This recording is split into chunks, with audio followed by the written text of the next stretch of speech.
So the big picture for this lesson is proving that quadrilaterals are either a rectangle, a rhombus, or a square.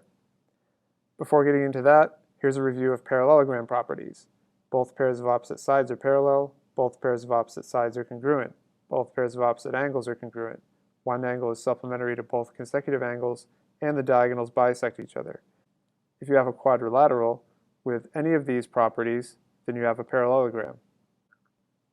Now the properties of a rectangle are the properties of a parallelogram, plus it has 4 right angles and the diagonals are congruent. So if one of the first 5 is true and either 6 or 7 is true, you have a rectangle.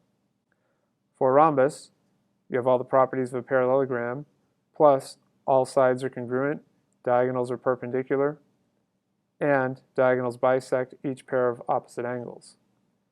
So if you have at least one of the properties of a parallelogram and at least one of 6, 7, or 8, you can prove you have a rhombus.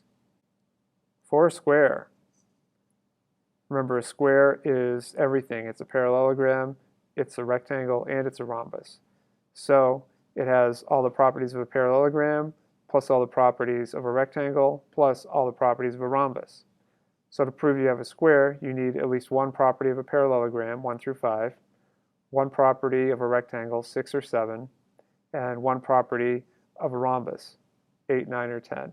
If you have those things, you can prove you have a square. So that's what you're going to be doing in this lesson. You're going to be identifying the properties of these various shapes, and also you're going to be classifying the type of quadrilateral you have based on given information in a figure. That's the big picture.